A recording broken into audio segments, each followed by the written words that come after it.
Good morning and welcome to the Knowing Show. Happy birthday to me. I love birthdays. It's so funny. I spent the last 20 to 30 minutes just kind of thinking about this morning and what I wanted to talk about. And it's really interesting. I actually had a friend challenge me this morning. He was like, I want you to be even more authentic than you have been on previous ones. And I was like, oh my gosh, I feel like I have been authentic. So what I want to do this morning is just take a minute and I do this before my podcasts when I record them with guests, and I actually just take a moment.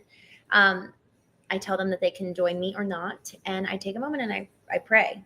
I get really centered, and I actually take some time to take some deep breaths and just really get super present in the moment. And for those of you who have joined the Knowing Show in various capacities, we talk a lot about presence, and we talk a lot about the state of being versus existing in just a doing mindset where we're constantly performing or seeking perfection. And that's something that I just have been moving away from for the last couple of years as I've been pursuing knowing and what does that mean and who am I and what does it look like to actually live authentically. I distinctly remember the very first conversation I ever had where I really felt like I was coming from an authentic place. And I left and I felt like I think I like started to cry a little bit. I just felt like this massive vulnerability hangover. When we show up as ourself for the first time, it is a really scary thing. And so even now, as I sit here and I'm going to take just a moment with you to do this practice of just taking a few breaths and getting really grounded and saying a quick prayer, because today on my birthday, I want this to be really meaningful, this conversation. And I intentionally had my team block off the calendar so that I didn't have a guest join me. And I'm just not feeling as aligned as I was hoping to for this. So with that, I'm going to take a moment.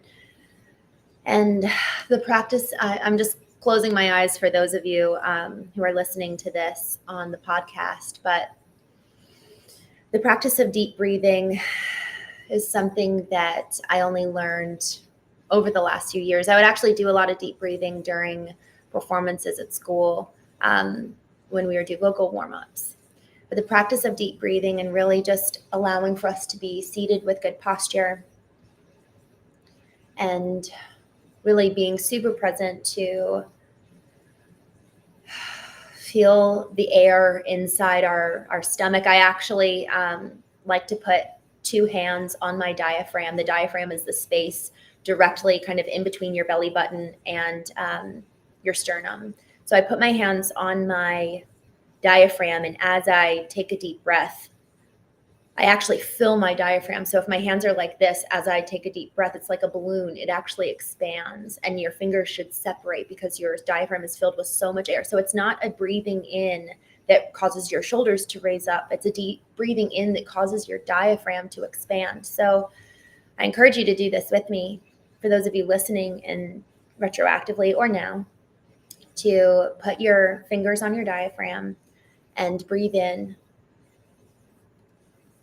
It's really hard to kind of focus your energy down to that part rather than your shoulders. But what it does is that it deepens your breath and adds more of a rooted foundation to the breath in and of itself. So taking a deep breath, it just fills my diaphragm. And then I'm going to actually do an audible exhale from deep in the back of my throat rather than kind of forward in the face. So this is what it sounds like.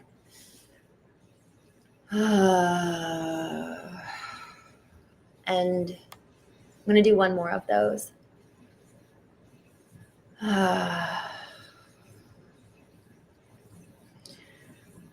And I'm going to just say a quick prayer for our time together today.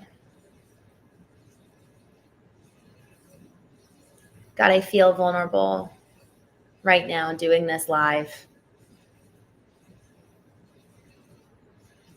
I even kind of feel the sensation of like emotion welling behind my eyes, and I feel so exposed right now and also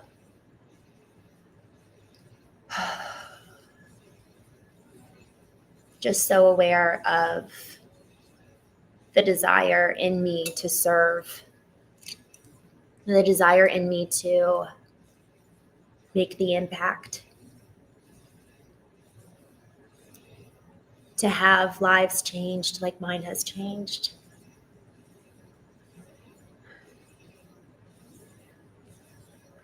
God, I pray that my words today would be exactly what should be spoken. I thank you for the reminder earlier today to move from pressure to peace. And so, God, I choose peace right now. Thank you for how learning how to calm our bodies can really calm our minds as a result. And thank you just for how we're so connected, paying attention to the emotions inside us, paying attention to our physical sensations, the act of breathing. God, thank you that we have so much power to conjure peace in and of our own selves, that we don't need to be beholden to anyone, anything else around us, but we have full power in and of ourselves to manifest the presence and the peace that we so want. And so, God, I ask that the truth would be illuminated today. In Jesus' name, amen. So today I want to talk about a couple of things. Sandra, James, thank you guys for your comments. I love you both, my friends. I want to talk about what I'm afraid of as I look at my next year. Yesterday, in vertical alignment, I wrote down, and I was like, I'm just so grateful to be alive. And I was thinking of the number of people who aren't. My brother-in-law, he was killed at 26. I'm thinking of Steve Sims. He was 59, but he still had so much more life to live. And so I'm thinking about these people who have passed on, and I'm looking at my life, and I feel kind of a weight of responsibility of, I want to live a life of so much purpose. And what I found, even in thinking this morning, someone asked me, like, what are you afraid of about 32? And what I'm afraid of is not living into my potential. That this time next year, I'll look back and be like, darn. And what's so interesting, as I was even just preparing for this conversation, I really was feeling this pressure because I really wanted this conversation to be so meaningful. It's like, how do I write? I spoke about this the other day. How do I convey with words what's on my heart? How do I put into words who I am and what I feel called to? And there is something so incredibly hard about branding, because it's so hard to capture the essence of somebody by mere words. And this is what I was talking about the other day. Art conjures an emotion in us that words just can't convey. Music does something similar, and it's the igniting of the senses. Even smells hold an emotional recall that are hard to put into words. And so the activation of our different senses, I think that's really where it just allows for so much more to be unearthed about an individual, about a thing in and of itself. There's this adorable little Christmas movie called The Holiday, and they write, one of the gentlemen in the film, he writes soundtracks for films. And it was really sweet. There's this moment where he is like, this is you, Maggie. That's what he says. That's the name of the actress. And the woman in the movie. And he says, this is you. And he plays this little melody, and he's like, I used all the good notes. And he was like, this sounds like who you are. And so as I think about this desire to convey the impact, convey the vision, convey the dream, convey the hopes, convey the values, all these parts that conjure who we are, I really love recognizing, it was really helpful this morning, recognizing that I was coming from a place of pressure, because anytime there's pressure, it's like Oh, I love this. Okay, so let's just think that each one of us, you are a diamond. And there's something about pressure that is so critical in the forming of the diamond that's so necessary for us to be shaped and cultivated and molded. So I'm processing this in real time because the phrase that I heard before this was move from pressure to peace. So what I'm curious about is that the pressure is necessary for the cultivation of the diamond, yet from the pressure is coming from the external. Yet the diamond in and of itself holds this integrity, the nuance, the angles, the purification. Like the further you go into the diamond, the heart of the diamond, the more pure and integrous it is.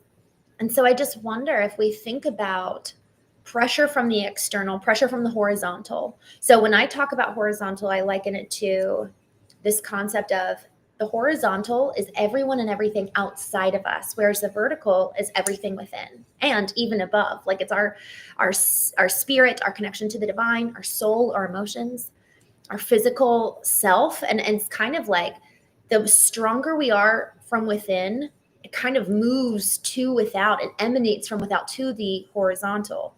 So I wonder if the pressure regarding the horizontal, regarding the external, and then the peace resides within. So it's not necessarily, this is so fun. It's not necessarily that we're looking for peace on the horizontal, the external, but it's always peace from within. It's always peace in the vertical. So when I was feeling this pressure from the external, I was fundamentally oriented the wrong way.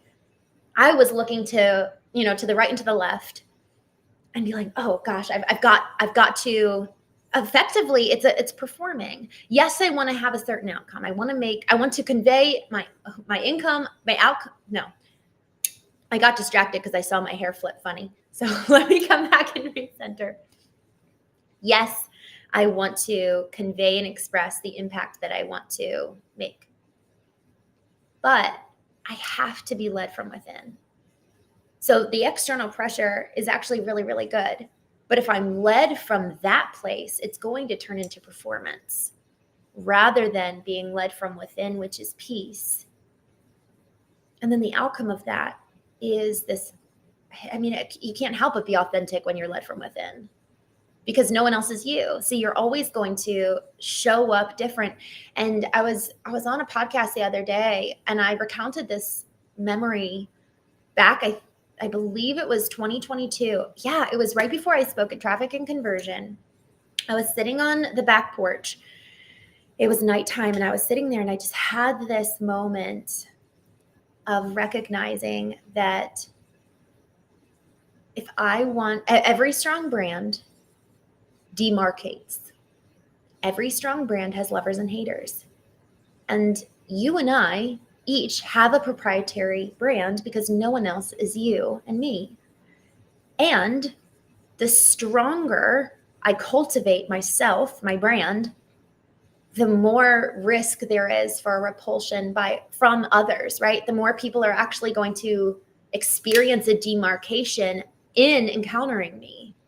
So if I am fundamentally led from without, I will never be able to have the desired impact. I'll never actually be able to make the cutting, like a demarcating is like you're cutting through something and people have to choose.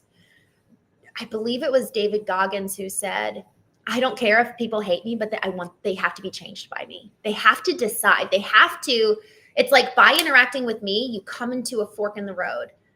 And man, that is a daring desire because if we're saying that and then living according to that, that means people will fundamentally have to decide, will I live different because of my interaction with this person? Will I believe something different? Will I make a better choice? Will I continue to live the way that I am living now? Non-action is action. And I think that if we're so fixated on everything around us, it can be so paralyzing. I love alliteration. And so I was thinking about pressure this morning. I was thinking about performance this morning. I was thinking about perfection this morning. And I'm even thinking about paralysis. Each one of these are effects of the external. And that doesn't mean that the pressure isn't actually necessary, right, for the formation of the diamond. That doesn't mean that performance isn't actually necessary for us to go and present in a boardroom. I've had that so many times where I go into a boardroom and I actually need to put on the entrepreneur hat, the data hat, the analyzation hat to be able to go and engage with these CEOs. I was in a room full of Honda, CEOs of Honda dealerships, talking to them about branding. I needed to have a semblance of authentic, led from within, yet also a performing element to allow for them to even pay attention. And even talking about this, when we interact with people, what do they need? This is where empathy really comes in. And sometimes empathy can look like a performance. That does not mean that we are void or sans self. That does not mean that we're disassociated and detached from who we are in order to show up for what they need. But rather it's the meeting, it's the apex and the intersection of the vertical and the horizontal, is when we can lead with authenticity vertically, led from within, rooted and grounded in our values, what we are called to, who we are, but then meeting them with the empathy and, yes, performance that they need in order to earn the respect, earn the trust, earn the business, if it's right. And so the intersection of the horizontal and vertical can look like peace and performance, peace and pressure, peace and the paralysis one, though, I think that, man, that's so interesting. Like, you can't move. Sometimes we're so fixated on the horizontal that we fundamentally cannot move. So then if we were to alchemize paralysis, what does that look like? To maintain peace, sometimes I found that in the intersection of vertical and horizontal, it means that we listen. It means that, and actually, this is so fun. I was watching All the President's Men with my parents the other night. Oh my gosh, it was so wonderful. They came over Saturday night. I heard this knock on my door. I opened it, and my mom is holding a cake and balloons. And my dad has this beautiful like bouquet of flowers, and they just started singing happy birthday. And it was like prancing around for the next 2 hours. It was so fun. And then we watched All the President's Men. And there was this moment where Dustin Hoffman's character calls a librarian because he's looking for the books that, so the film, All the President's Men, is about the exploration and the journalists' discovery of the Watergate scandal. And Washington Post actually unearthed the scandal. Every government agency was covering it up, which is, we won't talk about that. But the journalists at the Washington Post, they were these newbie guys, and they uncovered the scandal. And there's this moment where Dustin Hoffman is talking to a librarian, and he says, hey, I'm looking for the books that Howard Hunt checked out about the Kennedys. He wanted to know what, and she's like, oh yeah, he's checked out a lot of books. Give me a second. And then she comes back on the phone seconds later, but clearly someone's gotten to her. And she's like, he didn't check out any books about Hunt. And Dustin Hoffman just was writing what she was saying. And he was like, okay. And he didn't say anything. And then she's like, yeah, actually, someone else did that. And he's like, mm-hmm. And then she's like, you know what? I actually don't even know a Howard Hunt. And she just like keeps digging this hole. And so I wonder if the alchemy of paralysis is simply waiting. So we can either be frozen by the horizontal landscape, by others around us that really can keep us frozen in our actions, or we can be so led from within that we have the intuition, the wisdom, the sense to just pause. So, maybe it's rather we move from paralysis to pause. That's the alchemy of paralysis. That doesn't mean that we take action. That means that we're simply waiting, but it is done so with intention. So when the primal brain is activated, there's 4 different, I call them the 4 Fs: freeze, flight, fawn, and fight. And each one of those 4 Fs is what our primal survival brain does as an automated reaction. And it's not ever executed when our true self is in the driver's seat. And so paralysis is typically what freeze looks like and feels like. And y'all, out of the 4 F's, my 2 are freeze and fawn. Those are the 2 that I really tend to go into when I'm feeling a moment of honestly out of alignment, when I'm feeling a moment of not feeling safe. Those are my 2 go-tos. And so it's really important that we know, how does the manifestation of my own health, what does it look like, feel like, sound like? What are all of those things on the external and internal? On Friday, I had a really interesting interaction with a woman. I brought my laptop to finish some emails to my I live in a little village. I love that I live in a village. I feel like Belle from Beauty and the Beast. She sings her poor provincial town. So I have the village of Shirlington, and it's just very charming. And I was sitting at Palette 22, which is one of my favorite little go-to spots. Almost every single waiter behind the bar is Christian or Chris. So we just vibe. And so I had this interesting interaction with this woman. And about 20 minutes into the conversation, I started moving out of alignment. I started moving. It was almost like all the capacity that I had to engage with this woman was all of a sudden used up. And it was so interesting because I saw my 4 F's begin to activate. And it was because it was actually time for me to leave. It was time for me to end the conversation. I had work to do. But because I wasn't being very conscious in that moment, the 4 F's started to activate. Our 4 F's really reside in kind of back in the subconscious. So much of the purpose of knowing is to activate our subconscious and bring it forward into consciousness so that every action, every behavior, every feeling is under the limelight of our consciousness. And then we get to choose. We get to choose. Our true self gets to choose. I talk about Viktor Frankl a lot. This quote, between stimulus and response is choice. That is the pinnacle of human freedom. He got to choose. After every freedom was stripped, physical freedom, his wife was killed horrifyingly in Auschwitz. He still had choice.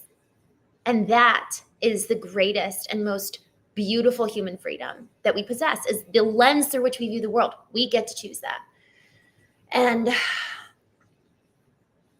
our 4 F's primarily are cultivated in childhood because of the experiences, the unprocessed emotions tied to those experiences that are stored in our body that then activate the 4 F's when we feel threatened. I read this book by Peter Levine. I'm so excited. This week I plan to move through 12 exercises that he has, and he has a audio CD file. So I'm going to play it on a CD player and go old school. But Peter Levine talks about the process of how we can move out of that survival state. And I mentioned this yesterday. David Goggins, the Navy SEAL, he talks about the fact that when our survival brain kicks in, when these 4 F's begin to effectively start talking, when they're wanting to sit in the driver's seat and make the decision for us, our brain is actually only at 40% capacity. But that's when our survival brain kicks in, so that we don't ever get to 100%, like freaking out, So our 4 F's kick in at 40%, but we still have 60% capacity if we know how to move through this 40% barrier to get to the other side of. It's like when we're doing, I don't know how many of you have run, but the only time that I ever really experienced this type of mental block coming in was when I was running. And this is so fun. I'm actually realizing, let me finish this story and then I'll tell you what I just realized. When I was training for my marathon in 2017, I think I got to the 3-mile mark. So I was clearly very early on in my training. And I was like, I've never run more than 3 miles. I don't know if I can do this. And my survival brain was starting to kick in at the thought of 26 miles. So I still had 23 miles left to run. And I was like, and granted, I wasn't trying to get to 26 miles at that point, but it was my brain and my survival 4Fs started playing this narrative of how are you going to make it? There is no way, even if you train for so long, look at how much pain you're in. Look at how much discomfort you're in right now. You're just at 3 miles. And during that time, I was trying to get to 4 miles. So I still had a whole nother mile to go, much less so looking at the prospect of a race in a few months. So my 4Fs were kicking in, and man, were they loud. Man, were they convincing. And so what David Goggins talks about is if you can just push through, take it 1 second at a time, 1 foot in front of the other.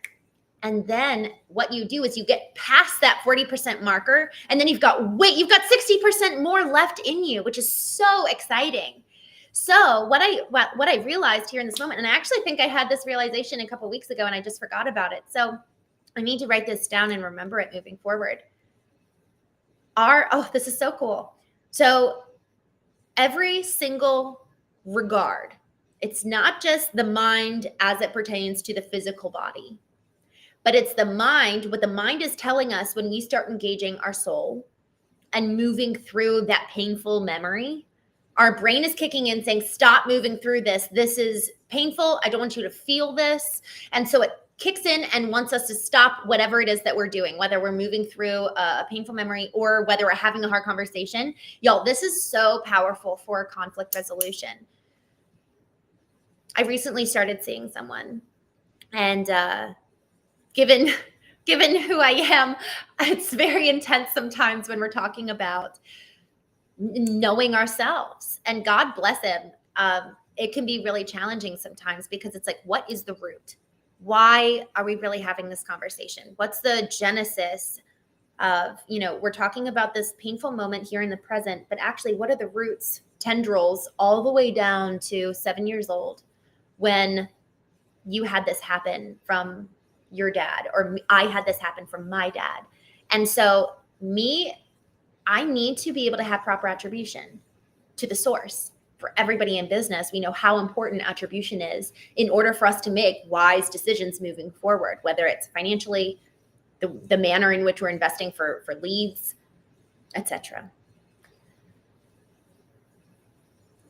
There is a point when we begin moving down to the source where our brain is like, the present is already hard enough. I don't want to go to the past. That is terrifying. What am I going to find? I don't know. So the 4Fs kick in, not just at the thought of experiencing pain physically, emotionally, but also at the thought of the unknown. So this is really, really important. Understanding where and how your 4Fs manifest, when being able to predict based on data. So if we take the time to go back and historically examine our relationships, historically analyze physically our physical wellness, health, fitness, when do the 4Fs come in each one of these categories, even financially? Our 4Fs have a narrative around finances. And so the more we're really able to do the work to understand what they sound like, understand when they come into play, the 4Fs are predictable. So we have to get to know them to ensure that we can engage with them rather than have them take our place in the driver's seat. So this is so fun. Okay. I talk about the three intelligences: emotional intelligence, intellectual intelligence, spiritual intelligence, and the fourth, which is physical intelligence. Each one of these have a seat in my boardroom. Each one has data that they get to tell me. And, it's so interesting that I just thought of these 4 intelligences are countered by the 4Fs: fight, flight, freeze, or fawn. So effectively, we've got these intelligences, which are coming forward with wisdom and also some intelligences about the 4Fs.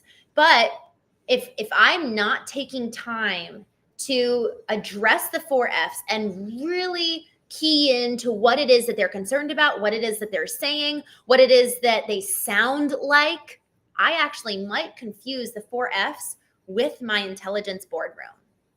And so we have to understand what the soul sounds like, the spirit sounds like, the physical self, and our intellect, our mind, so that we don't confuse our own data sources, our own board for these four fearful F's that would try to render us in that paralysis state, and the performance state, and all the other pressure states, the four P's that I talked about at the beginning. Man, there's a lot of synergy with four here. But y'all, this is really, really important, because if we don't take the time, this is the number one thing. I was thinking about this morning, like, what's the one thing, if people could walk away from this conversation, what is the one thing that I would say, please, please, please, please do this? It would be take the time, set aside 30, 40 minutes every single morning, 20 minutes, start with 10 minutes, start with 5 minutes, however much time you can realistically afford yourself. Start with just a few minutes or as much time as you can every single morning to begin to do some of this work. Take time beyond that. Justin Donald came on my podcast a couple months ago. I think his episode came out. I believe it was episode 2 of season 2. So I'll drop that here in the chat. He talks about how he's 9 figures. He's very, very successful investor, faith, family man, who just across all levels of analysis, he is someone to emulate, someone to learn from, someone to watch. And so it was really helpful asking him, hey, how do you live your life? Because I want to be like you. And so it's really meaningful for us to know who are the people that are stars and the ideal in these different areas of my life. Who's the ideal physically? Who's the ideal spiritually? Who's the ideal emotionally, professionally, financially? Because then what we can do is we can model certain types of their behaviors in each category and then create this avatar for ourselves of, okay, if I'm going to be at my best in these areas, this is what it looks like. But we have to create a roadmap for ourselves in order to thus be able to live accordingly. So talking to Justin Donald, he said that he and his wife take a retreat at the beginning of the year, about 3 or 4 days, and they move through this whole process. And actually, he gave it to me. I have to find it, but I believe I put it as a resource on YouTube of the podcast. So I'll go ahead and link the YouTube link for our conversation, and then also the resource that he gave our community. He said he takes time at the very beginning of the year to really align with his wife. What do I want? What do you want? What do we want against our vision, against our goals, against our calling? And they take time. They dedicate days on end. Somebody comes and watches their kids. Next, every quarter, they do an overnight where they take more time and they reassess. Okay, this is what we said at the beginning of the year. This is the map that we outlined for the trajectory of our lives for these next 365 days. How are we doing? Over the last quarter, how are we measuring back? And then even further than that, on a weekly basis, they will take a Thursday morning from like 9 to 1, or I forget exactly what the time block was, but again, their kids are being watched. They take time every single week to do a check-in with each other, check-in with themselves. And y'all, that's what I've dedicated this birthday week to. This week, this month, and this time frame around my birthday serves as a mid-year checkpoint. In June, I was looking ahead at my birthday, and I knew it was coming down the pipeline because it always does this time of year. And I was like, okay, what have I done this year? What am I proud of? How have I changed? And it was really helpful because I was looking at the last 330 days of my 31st year. And I was like, okay, man, I haven't really done anything that I'm super excited about, that I'm super proud of. What I try to do is every year one thing. Like, what's my one thing for that year? So at 30, I wrote my first draft of my book. At 31, I launched the podcast. No, I'm sorry. At 29, I wrote the first version of my book. At 30, I launched my podcast, and I didn't have anything for 31. So I was like, what is it? So I realized, I was like, okay, I've still got 30 days left before my birthday. And I launched the Knowing Show. And in so launching, I also got my own broadcast TV station which is broadcast TV channel. It's launching in the next 2 months. So I can't claim it for 32, even though it's launching at 32. But this is my thing for 31 as a TV show. Y'all, there's something about when we live with intention, the opportunities come to us. If we're faithful in the little things. There's this biblical verse about faithful. If you're faithful, he who is faithful in little will be faithful with much. And a few months ago, I heard myself saying, man, I cannot wait until I have a big, beautiful house again. I used to live on 14 acres when I was married, and it was just so wonderful. We hosted these wonderful dinners out on the grass, underneath the stars with lights all around, these glorious dinners. It was so wonderful.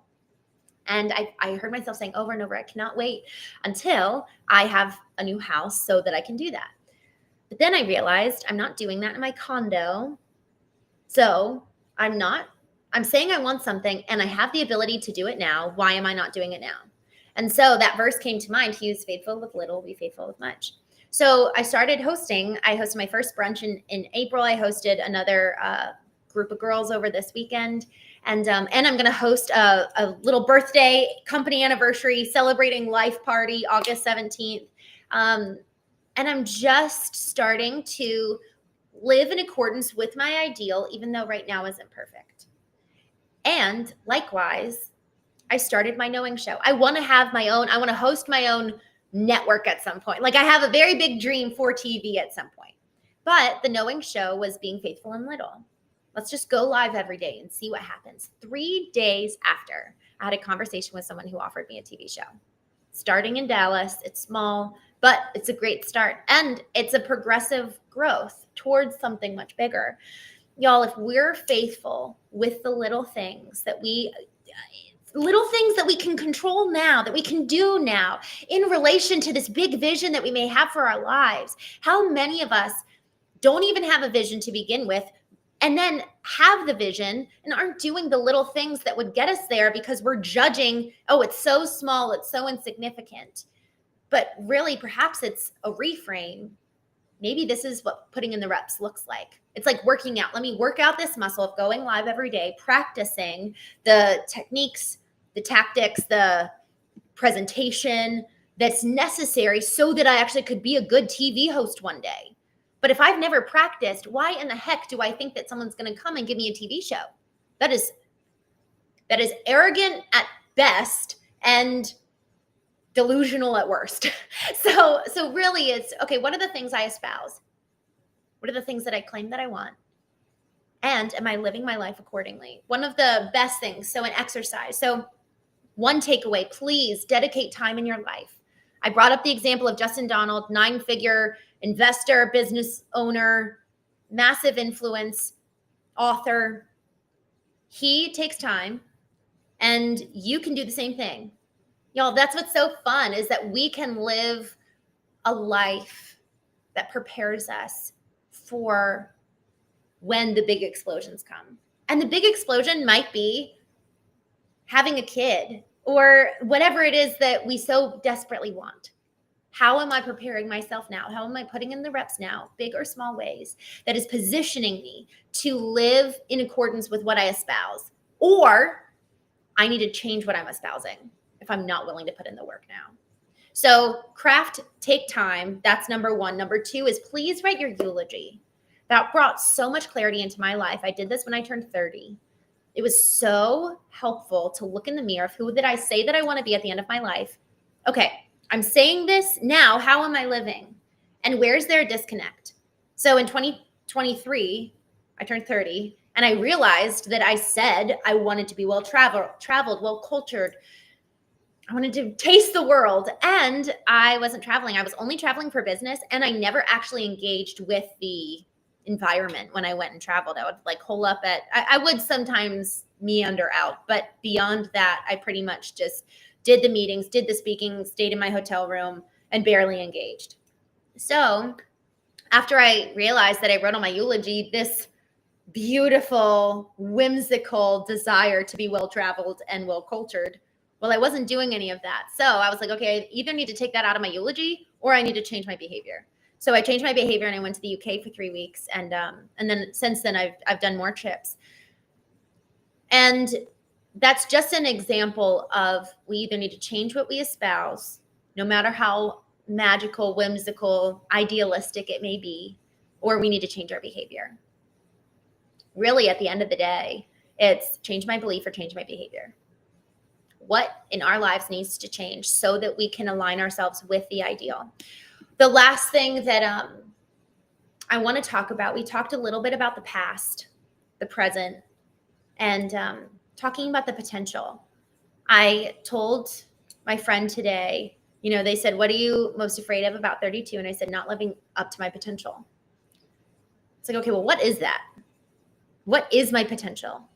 Yesterday, I talked about the importance of defining terms. I really have been exploring what is love, because people say, I love you all the time. And then when I was looking back at my marriage, my husband said he loved me, and then he said that he didn't. And then I said I loved him. And it's just like, what is love? Like, clearly something's not lining up here, because look at what happened. It ended, I was devastated. How can you say you love someone and then leave them? It was so confusing. And so we need to define terms in our lives. And so when they asked me and I said, I'm afraid I'm not going to live up to my potential. Well, okay, so what's my potential for this year? And that's my homework. I actually, and you know what? I'll do a little bit right now. There's some areas in my life that I know, oh man, I know that they're getting in my way. One is my potential in order to, so I'm going to start with some of the practices that I've realized over the last couple of days. One is I know that I need to get a therapist again. I had a therapist for about 18 months when my husband first moved out, and it was so helpful. And then since then, I've just been doing a lot of this work alone with occasional like drop-ins with therapists or coaches. But the benefit of that is that I'm getting consistent accountability with the areas that I want to grow in rather than, well, I won't even go there. So that's number one. Vertical alignment is just the number one and most important thing in my life. And I have to honor my mornings. And so if I choose to sleep in, what's the cost? What's the sacrifice? Who is going to suffer because I haven't taken the time to get vertically aligned? Or what do I need to do in order to do that?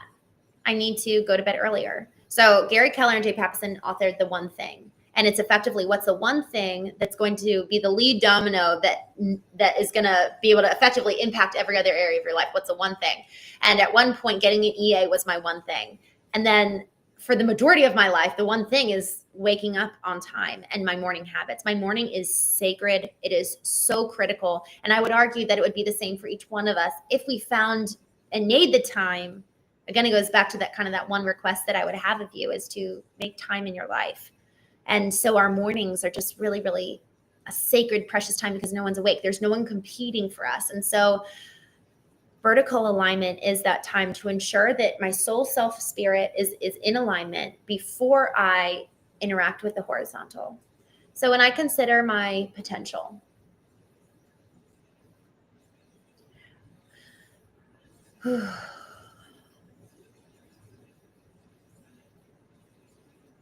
the thing that keeps coming to mind that I actually feel I really don't like this. So I think that this is a limiting belief. I really do not like, I don't like talking about what I'm good at. I don't like talking about what's beautiful, what's working, if I'm wonderful or not. I don't like that. I don't like talking about it publicly. And y'all, I think every single one of us is wonderful. I think I really deeply believe this. And this was a big fundamental element that I was at odds in my former relationship, was that I viewed people through the lens of love and my partner did not. That means that every single person I interact with, I'm going to show up with a very different energy than they do. And they're going to hate, which was the case. They really didn't like the way that I showed up with other people. Whereas I was drawing them out. What's your name? Who are you? Tell me who you are. I just want to get to know you. You're so worthy of knowing. And they didn't like that. And so that was a big values misalignment. So if I believe that at my core, that every single person is worthy of being known, if I believe that every single person is beautiful, made in the image of God, then I need to be brave enough to say that about me too. And I just, even now, I don't like saying that. So if I'm going to live into my potential, I just feel like that's something I really need to get over. And not even just get over, but I need to do the work there to understand. And maybe it is a get over. Here's the thing that I realized a couple months ago. I was in Tuscany. It was so magical. I was at this little inn. They had all these sheep, all these donkeys. It was the most magical little tucked away haven in Tuscany. And I just remember I had been spending the last 6 weeks really delving into, why do I hate sales? And I understood the root. I understood the genesis. I understood the story. I understood all of the mindsets that were getting in the way, all the reasons why I struggled with sales. And then it came time to decide, am I going to choose to be good at sales or not? Am I going to choose to get over this? Am I going to choose to be different? And I think in this regard, I've actually done the work. I know why it's really hard for me to say anything good about me. And so it's all fear. Fear is the antithesis of our potential, because the potential is future and fear is future. It's all about, well, what could happen? I don't know. If I'm here in the present moment, I can't have fear because it's happening right now. I already know. And the potential is this is so interesting. The potential is in the future, right? We don't know. We don't know even what it is. Me getting asked the question, well, what is your potential? Man, that's so important. What is my potential? And I'm going to lean into that more. I've got a lot of processing to do there to really define what it is. But if I was going to look ahead to 1 year from now and the woman that I want to be, I want to be a woman who has conquered those self-obsession thoughts, because really that's what it is. Anything that's getting in the way of me being able to speak the truth about me is I'm focusing on this, like, maybe it's the 4 F's, maybe it's parts of me that are unhealed. There's a big difference between self-awareness and self-consciousness. Being self-conscious, it's like, man, when we think about when we move from childhood into a state of being self-conscious, it's so devastating watching that in our children and our nieces, nephews, kids. And each one of us moved through that. So I think what I'm going to do to really understand what my potential is that I'm actually going to go back and really analyze, like, when did I cross over into self-consciousness? When did, like, the purity and innocence of, because each one of us as kids is super confident, super sure of ourselves, super in love with life, that we're not even thinking about, oh, well, how are they perceiving me? You know, we don't think about that. We're like, I'm going to be Superwoman, and I'm going to be Superman, and I'm going to be a firefighter. And we don't think all those negative things that we constantly confront today. So what is the thing? There's a time to decide, I'm going to change the behavior, but I don't think I'm at the root belief yet that needs to change in order to then change my behavior. So going back to that example in Tuscany, I had done the work to identify the beliefs that needed to change around sales, and then it came time to identify the behaviors that needed to change. Am I ready to just put it into practice? And so I need to do that with this. What is the belief that's getting in the way about me reaching my potential, about the truth of who I am and speaking it out? Because, you know, if I'm going to be really honest, I really love who I am. And I hope you do too. I didn't always. Oh gosh, I didn't always. I would look at my husband and I'd be like, I don't know why you're with me. There's so many social posts. Oh gosh, it's so sad to read this 20-year-old girl who got married. You know, I look back and I'm like, you were a child bride. I was a child bride, and I just was so young, and I really liked who I was before I got married. But then as I was married, I just was like, man, I don't know why you're married to me. I'm such a, and I'll insert all these adjectives. And so that really became the narrative for the majority of my marriage was, I can't believe you're with me. And since then, as I've come to do so much work vertically, I really, really love who God created me to be. I really, really love who I'm becoming as I cultivate myself. And I think that there's something about, I think that this could very well be it. If I'm living with the horizontal first, I will never be able to say that rooted in truth, because truth isn't out there, truth is in here. Truth isn't the horizontal, it's rooted in the vertical. So if I'm rooted and grounded in the truth, in alignment with the vertical, I can then proceed into the horizontal. So I think that my inability to show up, like even yesterday, I posted this song. The lyrics were really, really beautiful. Effectively, it was my ideal, elements of who I want to be. But I felt so concerned about what everyone else would think. And, people will, when I'm really honest and say things like that, people are like, just stop thinking about what other people think. And I'm like, okay, yes, I know all the right things to say, but to fundamentally, okay, how do you do that? And that's what I care about. Yes, these existential concepts are great, but what does practical application look like? What does it mean to really change at a core level? And doesn't it just keep coming back to vertical alignment? Doesn't it just always keep coming back to getting strong inside within first, and then being led being led to the external world? So, friends, I have a present. I'm so excited. It's finally ready. I have 21 days of vertical alignments, and it's free. If you go to verticalalignments.com, it's free, and it's free and it's not free. Please do the work. Please get up either in the morning or do it in the evening, middle of the day. Please do these prompts.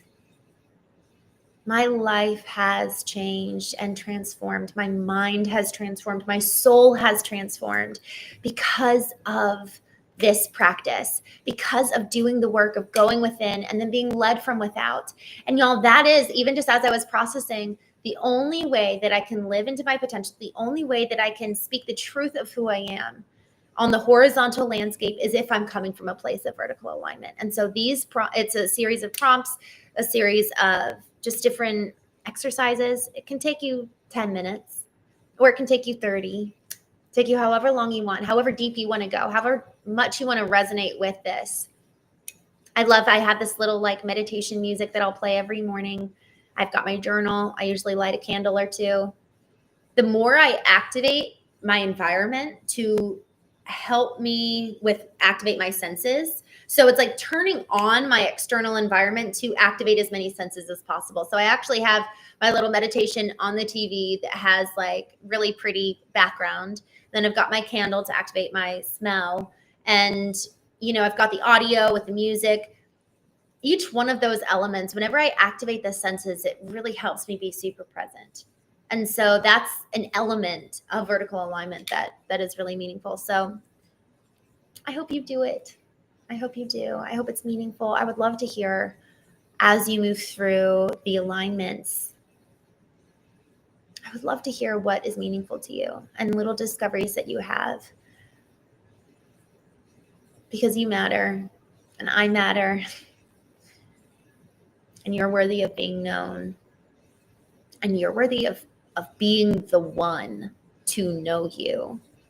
For so much of my life, I was waiting for that prince on his white horse to come and save me. That for him to say you're worthy of being known, for him to do the work to know me. But it was only when I really took the power back that I had given my former husband. Hey, here's the key to my heart. Well, had I even done the work to unlock it and get to know it in the first place? Y'all, that is just, man, I was abdicating responsibility for myself And I just had this thought. I abdicated responsibility for myself before my husband ever did in leaving. And isn't that a look in the mirror? It's like a hard truth, you know? And I'm so grateful that I've taken the power back. I've taken the keys back. And I've done the exploration of the soul, the excavation of the soul. And it is, your soul is just waiting to be known. And it's a beautiful place and it's a beautiful journey. And it's hard. It takes time. So time is what I'm asking you to take as a kind of one thing that you're leaving this conversation from, is take the time, make the time. You don't have to do the vertical alignments. That's fine. That's totally fine. But please take the time in some capacity or another, because it changes your life. What's the quote? It's, show me what you value, or what do you value? Show me your calendar. What do you prioritize? Show me your calendar. What do you want? Show me your calendar. Who do you want to be?